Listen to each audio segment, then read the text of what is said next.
Kinoshita, c'est l'heure de la réunion. D'accord. Bien.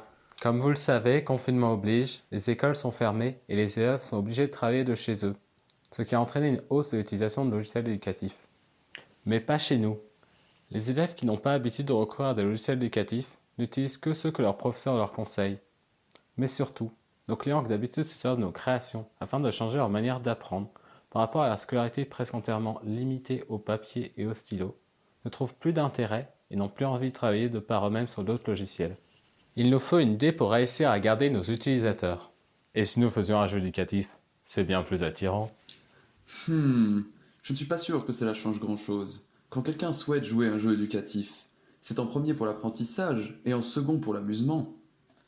À moins que... Et si on faisait un jeu éducatif qui soit d'abord pensé comme un jeu? Tu pourrais développer. Si l'on considère que les enfants ont envie d'apprendre mais sont trop fatigués pour utiliser un logiciel qu'ils voient d'abord comme un logiciel d'apprentissage, il leur faut présenter un jeu qui permet d'apprendre. Il faut que je note ça. Laissez-moi sortir mon ordinateur du futur. Eh bien, sur quoi partons? Il y avait un concept de jeu que j'avais envie de créer depuis un moment, avec une grille où on pose des éléments, un peu à la manière d'un Tetris, et quand trois éléments pareils, ou plus, se rencontrent, ils fusionnent pour donner un élément de rang supérieur.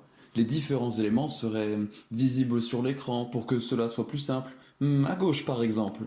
Si l'on met dans ce jeu des choses qui nous tiennent à cœur, j'ai envie qu'il sensibilise les enfants à l'écologie. Il faut quand même que l'on mette de l'apprentissage dans ce jeu.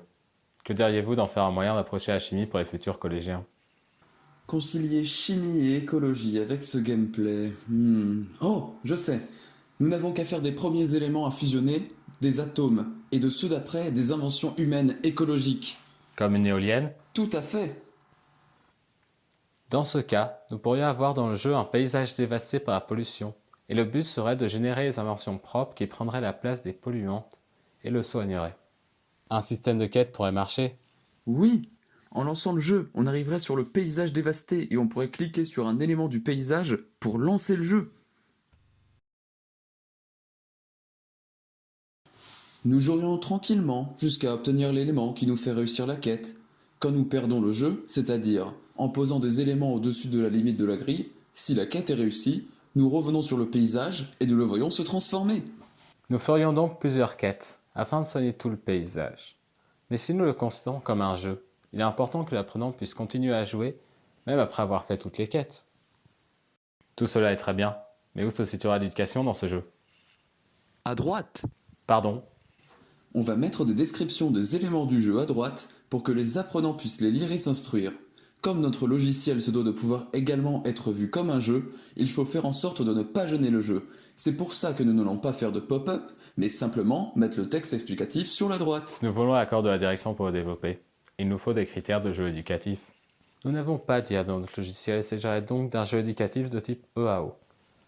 Comme nous devons évaluer les effets des poses d'éléments par l'utilisateur, y a-t-il des fusions? Avons-nous perdu? La quête était résolue? Etc. Nous pouvons dire qu'il y a un résolveur. Le choix des nouveaux éléments se fera aléatoirement. On peut donc assumer la fonctionnalité générateur d'exercice. Si nos graphistes sont suffisamment bons, nous pourrions même générer aléatoirement les dégâts du paysage, voire même les quêtes. Cela me semble bien. Résumons. Nous avons un jeu éducatif, avec pour usage, pas de remplacer en enseignement, mais d'introduire en divertissant à la chimie et de sensibiliser à la cause écologique.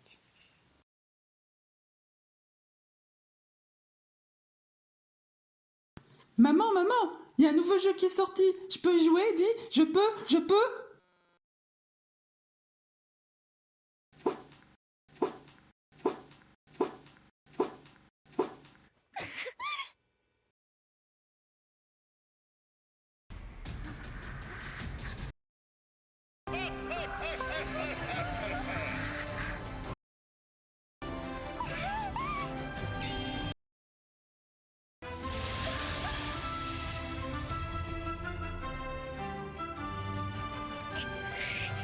Maman, la chimie, c'est trop bien.